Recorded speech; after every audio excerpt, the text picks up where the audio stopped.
Hi hello friends, welcome to Sunitha DSC channel.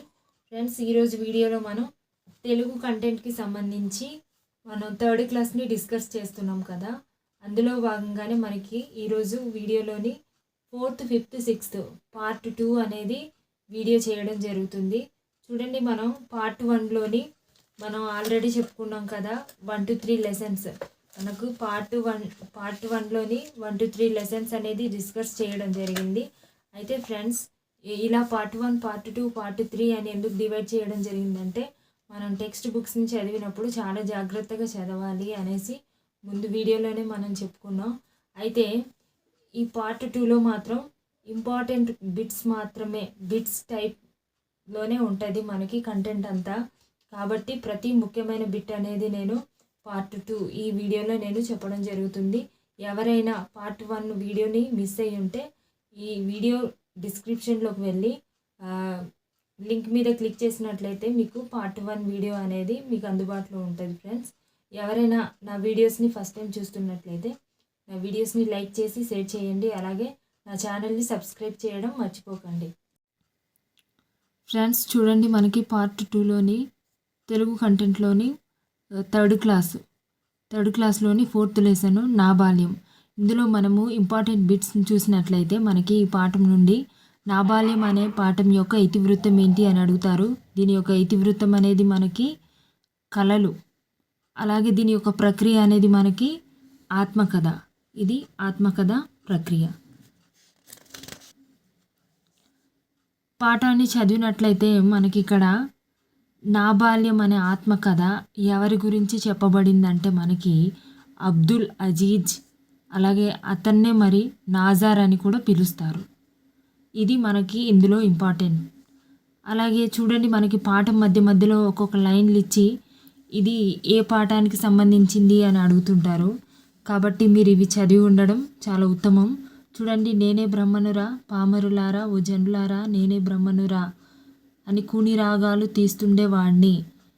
ఈ వాక్యం ఎవరితో చెప్పారు అని అడగొచ్చు. కాబట్టి మనం ఇలాంటివి కూడా చదువుకోవాలి. తర్వాత మళ్ళీ ఈ పాఠంలో చూడండి, హార్మోనిస్ట్ నా బాల్యం అనే పాఠంలో హార్మోనిస్ట్ పేరేమిటి అని అడగొచ్చు.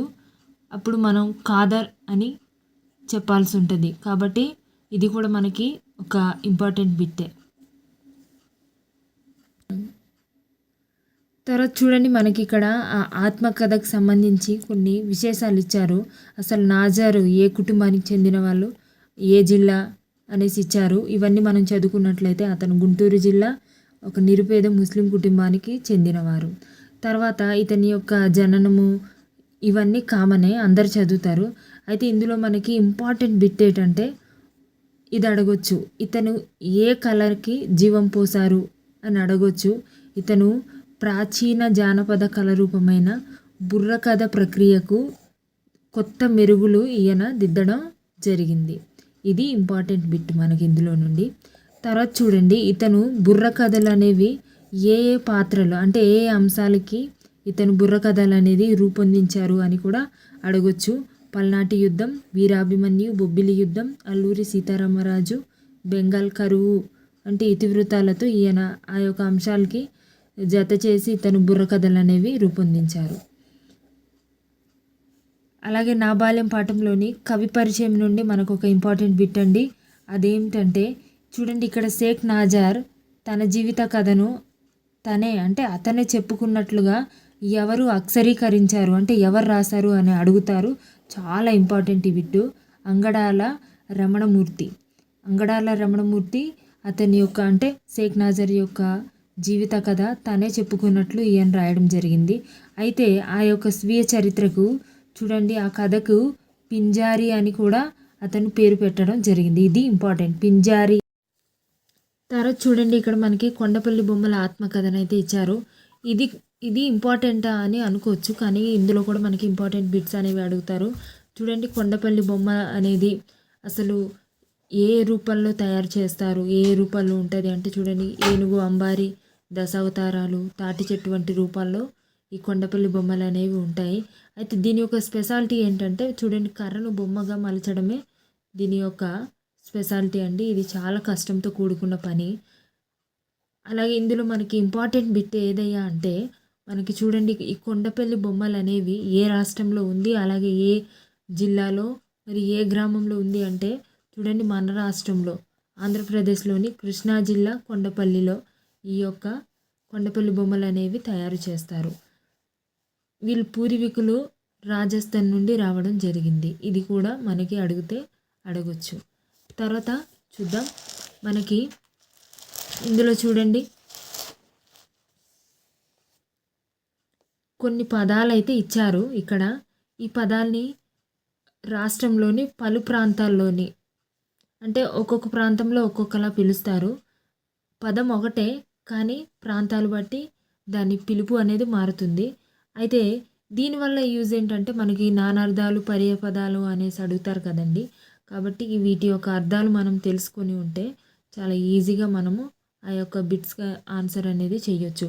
చూడండి గుంజానే రాట అని పిలుస్తారు, నిట్టాడు అని, స్తంభం అని పిలవడం జరుగుతుంది. అలాగే చిన్నాన్నని కొన్ని ప్రాంతాల వారు బాబాయ్ అని, పినతండ్రి, చిన్నబ్బ, చిన్నాయన అని పిలవడం జరుగుతుంది. అలాగే బువ్వని అన్నం, కూడు, మెతుకులు అని ఆయా ప్రాంతాలు బట్టి ఈ యొక్క పేర్లతో పిలవడం జరుగుతుంది. తర్వాత మనం చూద్దాం. ఇందులో అయితే లేదండి. తర్వాత భాషాంశాలు, నా బాల్యం పాఠంలోని భాషాంశాలను చూసినట్లయితే మనకి చూడండి ఈ యొక్క భాషాంశాల్లోని మనకి ప్రశ్నార్థకం క్వశ్చన్ మార్క్ అనేది ఇచ్చి ఈ యొక్క గుర్తును ఎక్కడ వాడుతారు అనేసి దాని గురించి పూర్తి సమాచారాన్ని ఇచ్చారు. మనకి ఇక్కడ ఎప్పుడు, ఎక్కడ, ఎందుకు, ఏమిటి, ఎలా, ఎవరు అని ఇలాంటి పదాల తర్వాత మనకి ఈ యొక్క ప్రశ్నార్థక గుర్తు అనేది ఉపయోగిస్తారు. వాటినే మనము ప్రశ్నార్థక పదాలు అని కూడా అంటాము. ఈ పదాలు వాక్యాల్లోని వచ్చినప్పుడు మనం వాక్యానికి ప్రశ్నార్థకం గుర్తు అనేది పెట్టాల్సి ఉంటుంది. తర్వాత చూద్దాం. మనకి ఇంకో గుర్తునైతే ఇక్కడ పరిచయం చేశారు, ఆశ్చర్యార్థకం. ఆ గుర్తు పేరేంటి? ఆశ్చర్యార్థకం. చూడండి ఫ్రెండ్స్, మనకి ఆశ్చర్యార్థకం అంటే మనకు ఆశ్చర్యం కలిగించే కొన్ని పదాలు ఉంటాయి కదా, ఆ పదాల తర్వాత మనకి ఈ యొక్క ఆశ్చర్యార్థకం గుర్తు అనేది పెట్టడం జరుగుతుంది. అవేంటో చూడండి ఒకసారి. అబ్బో, ఉందో, అమ్మో, ఇలాంటివి అన్నమాట. మనకు ఆశ్చర్యాన్ని కలిగించే పదాలు ఉన్న ఆ వాక్యాన్ని మనం ఆశ్చర్యార్థక వాక్యాలని పిలవడం జరుగుతుంది. తర్వాత చూసినట్లయితే మనకి ఇక్కడ ఈ మాసపు పాట బంగారు పాపాయి. బంగారు పాపాయి అనేది పాఠమా, ఈ మాసపు పాట అని అడుగుతారు. ఇది బంగారు పాపాయి అనేది ఒక పాట. అయితే ఈ బంగారు పాపాయి అనే పాట రాసింది ఎవరు అని అడిగితే మనకి చూడండి ఫ్రెండ్స్, మంచాల జగన్నాథరావు. దీన్ని మనం చాలా ఈజీగా గుర్తుపెట్టుకోవచ్చు. మంచాల జగన్నాథరావు గారి బంగారు పాపాయి అని గుర్తుపెట్టుకుంటే మనకి ఆ పాటను రాసింది మంచాల జగన్నాథరావు అని గుర్తుకొస్తుంది. అయితే ఇతను ప్రసిద్ధ వాగ్గేయకారులు అనమాట. ఆ యొక్క కృతులకు ఈయన స్వరరచన అనేది చేయడం జరిగింది. తర్వాత చూద్దాం.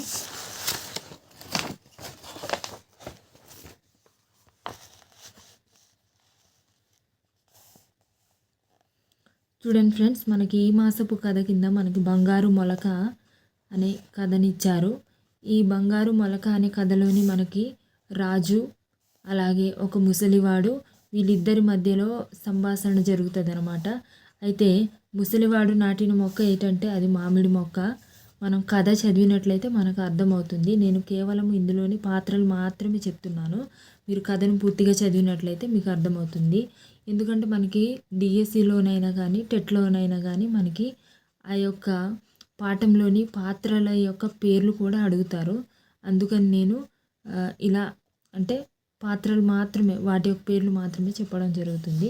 చూడండి ఫ్రెండ్స్, మనకి ఇందులో చూడండి, ఏ పని అయినా మన కోసమే చేయవలసిన పని లేదు, రేపటి కోసం కూడా చెయ్యాలి అని తెలియజేసే కథ ఏది అని కూడా ఒకవేళ అడగొచ్చు. అడిగితే బంగారు మొలక అనే కథ. పని అనేది మన కోసమే కాకుండా రేపటి కోసం కూడా చెయ్యొచ్చు అనే ఒక మంచి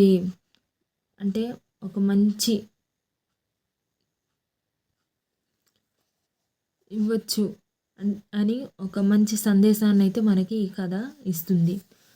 చూడండి ఇందులో మనకి చూసినట్లయితే ఇంకో బిట్టు చూడండి, రాజుగారు ముసలివాడికి ఎన్ని నాణ్యాలు అనేవి ఇచ్చారు అని అడిగితే 25 బంగారు నాణ్యాలు అనేవి ముసలివాడికి ఇవ్వడం జరిగింది. ఇది కూడా మనకి ఇంపార్టెంట్ బిట్టే. తర్వాత చూద్దాం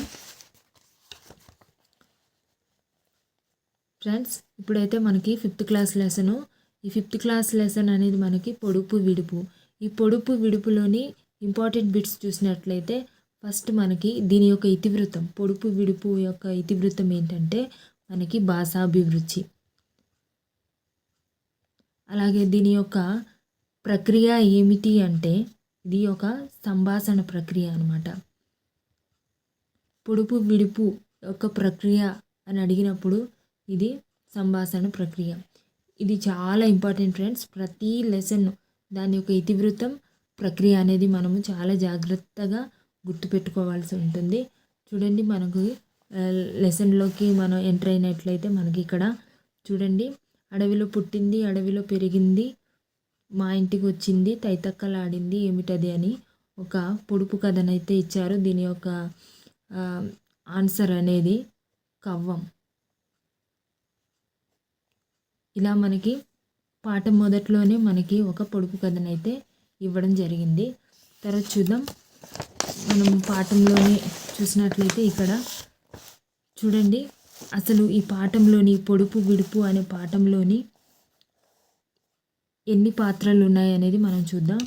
మొదటగా ఇది ఒక సంభాషణ ప్రక్రియ కాబట్టి మనకి ఇక్కడ ఇందులో ఉన్న పాత్రలు సూరి, వెంకి, సీతి.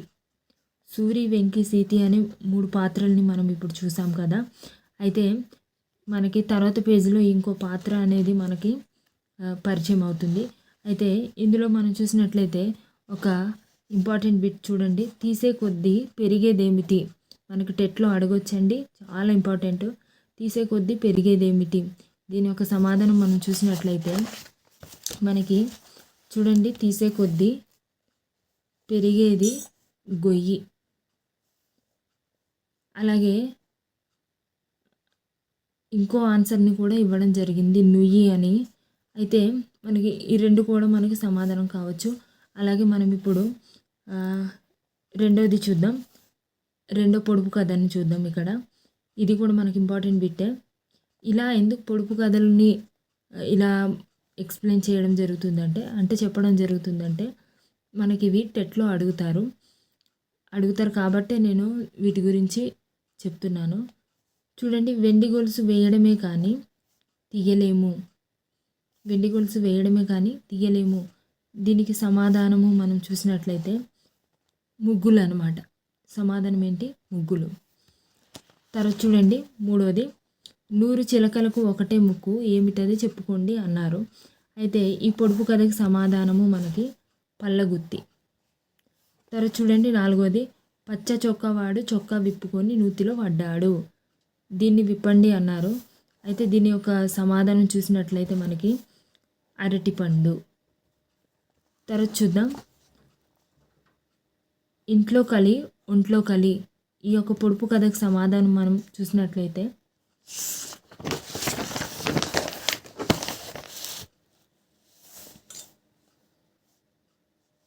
చూడండి, ఇంట్లో కలి అంటే రోకలి, ఒంట్లో కలి అంటే ఆకలి. దాని యొక్క సమాధానము రోకలి, ఆకలి. ఇది మనకి ఈ పొడుపు విడుపు అనే పాఠంలోని మనకి కొన్ని ముఖ్యమైన ప్రశ్నలు. తర్వాత చూడండి, మనకి ఈ పాఠంలోని పదాల అర్థాలు ఇచ్చారు, వీటిని కూడా చదవాల్సి ఉంటుంది. ఇందులో నుండి కూడా మనకి బిట్ అనేది వస్తుంది. తర్వాత చూడండి, మనకి కవి పరిచయం. కవి పరిచయం నుండి కూడా మనకి మోస్ట్ ఇంపార్టెంట్ బిట్ ఒకటి అడుగుతారు. అదేంటంటే చూడండి, గిరిజనులు సంచార జాతుల గురించి తెలుగు కథలు రాసిన తొలి రచయిత ఎవరు? బాగా గుర్తుపెట్టుకోండి, గిరిజనులు సంచార జాతుల గురించి తెలుగులో కథలు రాసిన తొలి రచయిత ఎవరు అంటే మనకి చింతా దీక్షితులు. చాలా ఇంపార్టెంట్. తర్వాత చూడండి, ఏకాదశి, శబరి, వటిరావు కథలు లక్క పిడతలు ఎవరి రచనలు అని అడుగుతారు. ఇలా అడిగినప్పుడు మనకి సమాధానం చింతా దీక్షితులు. మనం చదివి ఉంటే చాలా ఈజీగా ఆన్సర్ చేయొచ్చు. కాబట్టి ఈ 2 బిట్లు అనేవి మీరు ఖచ్చితంగా ఇందులో నుండి చదవాల్సి ఉంటుంది ఫ్రెండ్స్. తర్వాత చూద్దాం.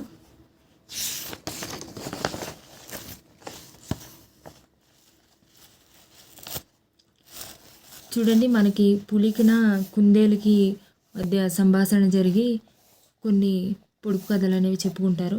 ఇవి కూడా మనకి ఇంపార్టెంటే, ఎందుకంటే మనకి కావాల్సింది మనకు మార్కులు కావాలి కాబట్టి మనము ఏ ఒక్క బిట్ని కూడా వదలకుండా చదవాల్సి ఉంటుంది. కాబట్టి చూడండి, తెల్లని పొలంలో నల్లని విత్తనాలు చేత్తో చల్లుతారు, నోటితో ఏరుతారు. ఏమిటది అంటే ఇక్కడే ఆన్సర్ ఉంది, అక్షరాలు. తర్వాత చూడండి, చెయ్యని కుండ, పొయ్యని నీళ్ళు, వెయ్యని సున్నం, తీయగా నుండు. దాని యొక్క సమాధానం చూసినట్లయితే కొబ్బరి నీళ్ళు. తర్వాత చూడండి, పైన ఒక పలక, కింద ఒక పలక, పలకల నడుమ మెలికల గిలక అంటే నాలుక. అంతులేని చెట్టుకు 60 కొమ్మలు, కొమ్మ కొమ్మకు 1,000,000 పువ్వులు, పువ్వుల్లో 2 కాయలు అంటే ఆకాశంలోని సూర్యచంద్రులు అనమాట. ఇవి కూడా మనకి ఇంపార్టెంటే. తర్వాత చూద్దాం. అంతే ఫ్రెండ్స్, మనకి పొడుపు విడుపు పాఠం నుండి ఇంపార్టెంట్ బిట్స్ని ఇప్పుడు చూసాము. అయితే తర్వాత చూడండి, మనకి ప్రాసా పదాలని ఇక్కడ మనకి ఇవ్వడం జరిగింది. ఇవి కూడా ఇంపార్టెంటే, చదవండి. గెలుపు తెలుపు ప్రాసా పదాలు అంటే ఏటో కూడా కొంతమందికి తెలిసి ఉండదు. అంటే తప్పేం లేదు, చిన్న చిన్నవి కూడా కొన్ని తెలియకపోవడం అనేది మన తప్పు కాదు. అంటే తెలుసుకోవాల్సిన బాధ్యత కూడా మనది కాబట్టి తెలుసుకోవాలి. ప్రాస పదాలు అంటే గెలుపు తెలుపు ఒకే అక్షరంతో ఎండ్ అవ్వాలన్నమాట. వాటిని ప్రాస పదాలు అంటారు.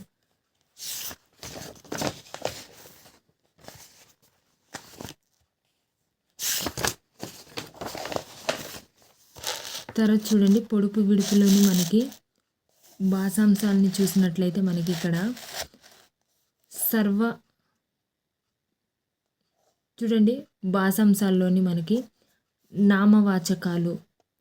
నామవాచకాలు అని వేటిని అంటారు, అసలు నామవాచకం అంటే ఏమిటి అనేది ఇక్కడ ఇవ్వడం జరిగింది. చూడండి, మనుషుల పేర్లు, వస్తువుల పేర్లు, పక్షుల పేర్లను తెలియజేసేదాన్ని మనము, అలా తెలియజేసే పదాలని మనం నామవాచకాలు అంటాం. అంటే పేర్లను తెలిపే పదాలని నామవాచకాలు అంటారు. ఇది ఇందులో ఇంపార్టెంట్ బిట్. ఇంతే ఫ్రెండ్స్, పొడుపు విడుపులోని ఇవి ఇంపార్టెంట్ బిట్స్.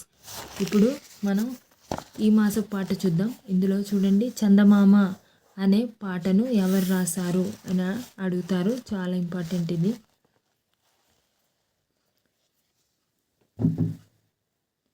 చూడండి, చందమామ అనే పాటను రాసింది మనకి నండూరి రామ్మోహన్ రావు. చాలా ఇంపార్టెంట్ ఇది. అయితే ఇతని యొక్క రచన చాలా ఫేమస్. చూడండి, హరివిల్లు ఈయన రచించిన బాలగేయాల సంపుటం అనమాట. ఇతను రాసిన ఒక రచన హరివిల్లు. అయితే విజ్ఞాన శాస్త్రాన్ని సులభ శైలిలో పాఠకులకు పరిచయం చేసిన కవి ఎవరు అంటే మనకి నండూరి రామ్మోహన్ రావు. తర్వాత చూడండి, విశ్వదర్శన్ అక్షరయాత్ర అంటే రచనలతో పాటు ఈయన మార్క్ ట్వైన్ రచించిన టామ్ సాయర్, హకల్ బెర్రీ వంటి అనువాదాలు ఈయన చేయడం జరిగింది. ఇవి ఇందులో నుండి మనకి ఇంపార్టెంట్ బిట్స్. తర్వాత చూద్దాం.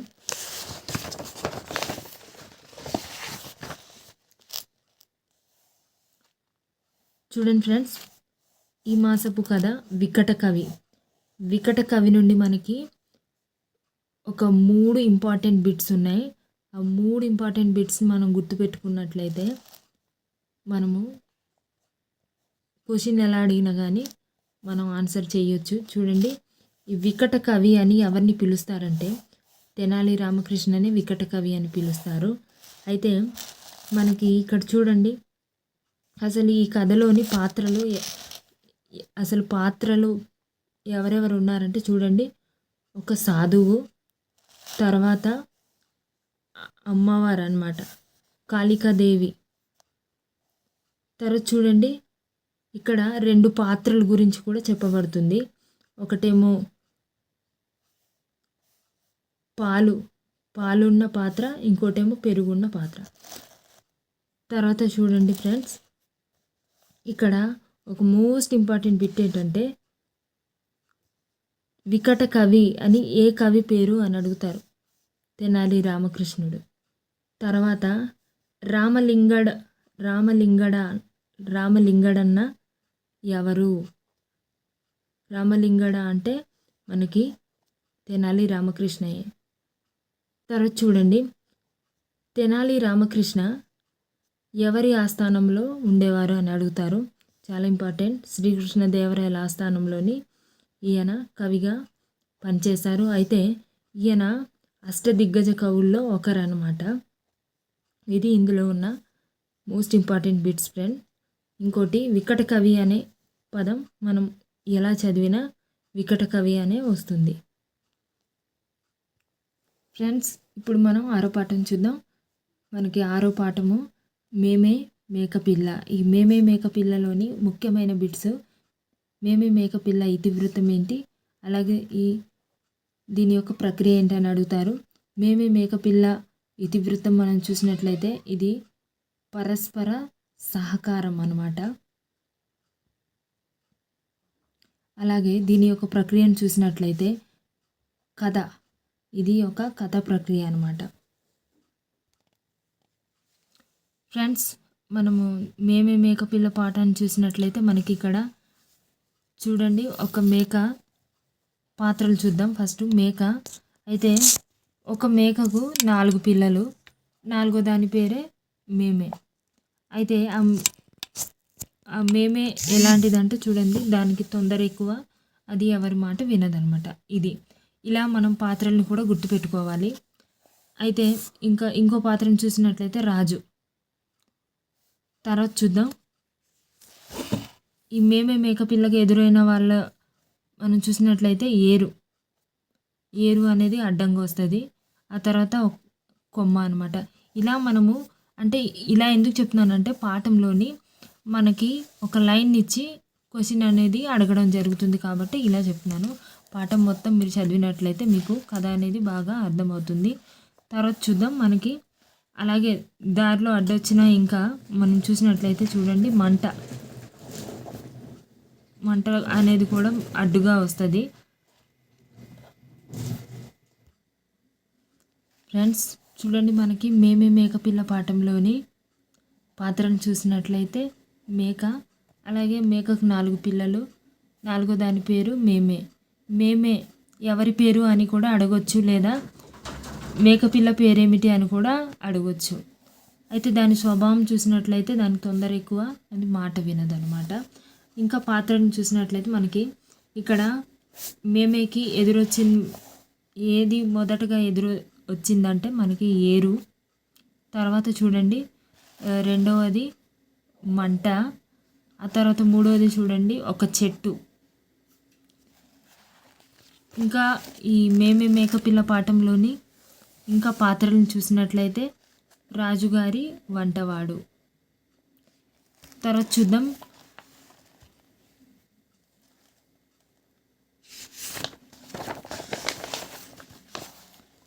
చూడండి ఇక్కడ ఈ లైన్స్ చూస్తున్నారు కదా, ఢిల్లీ వద్దు రాజు వద్దు, అమ్మ మాట వింట ఉండదు నాకే తంట అని ఉంది కదా. ఇవి కూడా ఇచ్చి ఇది ఏ పాఠంలో ఉంది అని కూడా అడగొచ్చు, లేకపోతే ఈ వాక్యము ఎవరితో అంటున్నారు అని కూడా అడుగుతారు. కాబట్టి ఇది కూడా మనకి ఒక ఇంపార్టెంట్ బిట్టే. తర్వాత చూద్దాం, మనకి మేమే మేకపిల్లలోని పదాలు అర్థాలు ఇచ్చారు, ఇవి కూడా చదవాలి. ఇందులో మనం చూసినట్లయితే చూడండి, వాలకం అంటే అర్థం ఏమిటి, తీరు. కాగు అంటే పెద్ద బిందె. ఇలా మనం అర్థాలని చదవాల్సి ఉంటుంది. తర్వాత చూడండి, మనకి పాఠాన్ని ఎవరు రాశారు అంటే చూడండి, ఈ పాఠంలోని కవి పరిచయాన్ని చూసినట్లయితే ఇందులో మనకి ఇంపార్టెంట్ బిట్ ఆర్ శకుంతల రచించిన చందమామ కథ నుండి ఈ యొక్క కథలు అనేవి ఈ యొక్క కథ అనేది మనకి తీసుకోవడం జరిగింది. చూడండి, శకుంతల గారు బాపట్లకు చెందినవారు. ఈయన 1949లో ఈమె పుట్టడం జరిగింది. ఈ కవి పరిచయం నుండి బిట్ ఎలా అడుగుతారంటే చూడండి, ఆర్ శకుంతల రచించిన చందమామ కథ నుండి వెలువడిన కథ ఏది అని కూడా అడగొచ్చు. అప్పుడు మనం మేమే మేకపిల్ల కథ అని కూడా చెప్పొచ్చు. ఇది ఇందులో నుండి మనకి ఇంపార్టెంట్ బిట్. తర్వాత చూడండి ఫ్రెండ్స్, మనకి భ్రమక పదాలు అని వేటిని అంటారు అని అడుగుతారు. ఇవి కూడా మనకు తెలిసి ఉండాలి. అసలు భ్రమక పదాలని వేటిని అంటారు అంటే చూడండి, జలజ, బిసిమి, ముత్యము, కిటికీ ఇది భ్రమక పదాలకి ఉదాహరణ. చూడండి, మొదట ఒక అక్షరంతో మొదలైంది, ఆ పదం చివరన ఆ అక్షరంతోనే అది ఎండ్ అవ్వాలన్నమాట. అలాంటి పదాలని మనము భ్రమక పదాలు అంటాము. ఈ మేమే మేకపిల్ల పాఠంలోని భాషాంశాల్లో చూసినట్లయితే మనకి సర్వనామాలు. అసలు సర్వనామాలు అంటే ఏమిటంటే చూడండి, నామవాచకాలకు బదులుగా వాడే పదాలని మనం సర్వనామాలు అంటాము. చూడండి, ఒక్కొక్కసారి అతడు వాక్యం ఇచ్చి అందులో సర్వనామాలు ఉన్న అంటే ఆ పదాన్ని అండర్లైన్ చేసి ఇది భాషా భాగాల్లోని సర్వనామానికి చెందిందా లేదా నామవాచకమా లేదా క్రియ అవ్యయమా అని ఏదో ఒకటి అడుగుతారండి. అలా అడిగినప్పుడు మనము దాని గురించి చదివినట్లయితే మనం ఈజీగా సమాధానం అనేది పెట్టవచ్చు. చూడండి, అతడు, ఆమె, అది, మేము, నేను, వారు, వీరు ఇవన్నీ మనకి సర్వనామ పదాలు. ఇవన్నీ సర్వనామాలు. ఇది ఇందులో ఇంపార్టెంట్ బిట్. తర్వాత చూద్దాం, తెలుగు తోట అనే పాటను రాసిన కవి ఎవరు అంటే మనకి చూడండి, కందుకూరి రామభద్రరావు. ఇందులో నుండి మనకి ఇంపార్టెంట్ బిట్ ఏదంటే చూడండి, లేమొగ్గ రచన ఎవరిది అని అడగొచ్చు, లేదా తరంగిణి ఎవరి యొక్క రచన అని అడగొచ్చు, లేదా గేయమంజరి రాసిన కవి ఎవరు అని అడగొచ్చు. ఈ మూడు కూడా మనకి ఇంపార్టెంటే ఫ్రెండ్స్. ఇది ఇందులో నుండి మనకి ఇంపార్టెంట్ బిట్. చూడండి ఫ్రెండ్స్, మనకి ఈ మాసపు కథలోని మనకి మేకపోతు గాంభీర్యం అనే కథను మనం చదివినట్లయితే ఇందులోని పాత్రలను మనము చూద్దాం. మేక అలాగే సింహం, ఈ 2 పాత్రలు ఉంటాయి. అయితే ఈ కథ యొక్క సారాంశం ఏమిటంటే చూడండి, ఇక్కడ ఉపాయంతో అపాయాన్ని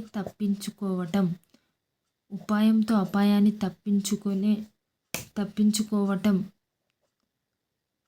అనే సందేశాన్ని ఇచ్చే కథ ఏదని అడుగుతారు. అప్పుడు మేకపోతు గాంభీర్యం అని మనం రాయొచ్చు.